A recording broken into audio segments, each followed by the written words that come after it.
All right, guys, this is question number 6 from the 2017 AB exam.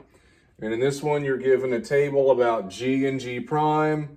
You're given a graph that's H, and you're given a function in function notation that is f of x. And in part A, you're asked to find the slope of the line tangent to the graph of f at x equals pi. So you just got to derive this thing and plug in pi.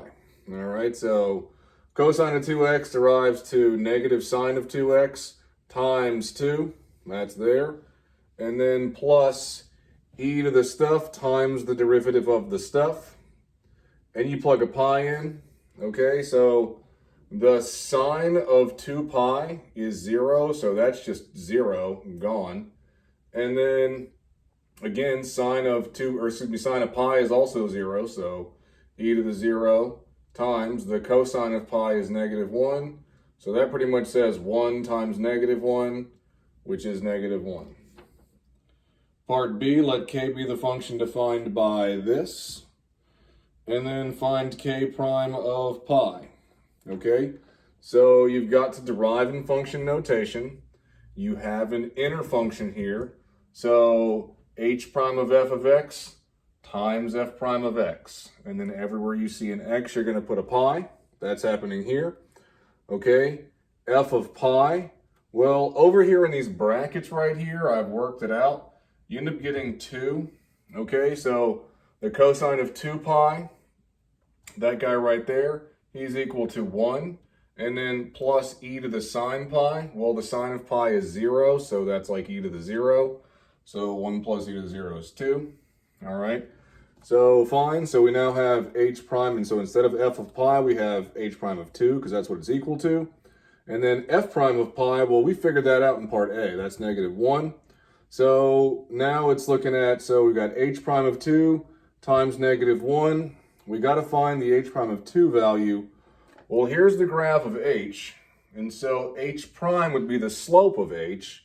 And the slope of at 2 is like the slope of that line right there. And that's down 1 over 3. So at every point on that line, you have a slope of negative 1/3. So negative 1/3 times negative 1, positive 1/3. Part C, let m be the function defined by this. And then find m prime of 2. All right, so we're going to have a chain rule happening with this one. And we got a product rule happening because those guys are being multiplied. Okay, so derive the first, keep the second, right? That was like g prime of negative 2x times negative 2. That's what that's about. And then keep the second, plus keep the first, derive the second.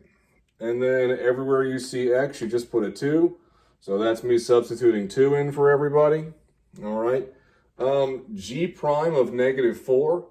Well, here's our table, negative 4. The g prime value is negative 1. So that's where that's coming from, times h of 2. Okay, so h of 2 is going to be coming off of this graph right here. And remember, that slope right there is negative 1/3. So if you're at 2, like you've gone from 0 to negative 1. Well, like if you're at an x value of 2, that has to be negative 2/3 right there because it's 2/3 of the way to being negative 1. Okay, so there's that guy, plus g of negative 4. That's pulling from the table. And then times h prime of 2. Well, h prime of 2 is negative 1/3. Remember, we found that in part B. Okay, so negative 2 times negative 1 times negative 2/3 is negative 4/3 plus negative 5/3 becomes negative 3. And then in part D, is there a number C in the closed interval from negative 5 to negative 3, such that g prime of C is equal to negative 4. Okay, so this is either going to be IVT or MVT. Let's check IVT first. You were told to go from negative 5 to negative 3. So if we're looking at our g prime values, that's negative 3 and that's 4. And negative 4 is not in between negative 3 and 4. So it can't be IVT. So the only other choice is to do MVT. So I went ahead, even before I knew the answer, and I was like, well, I'll try it out.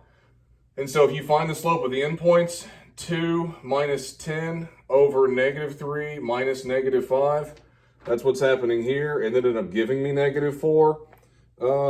It says G is a differentiable function, so like MVT is going to work. So since we got negative 4 out, yes, MVT guarantees.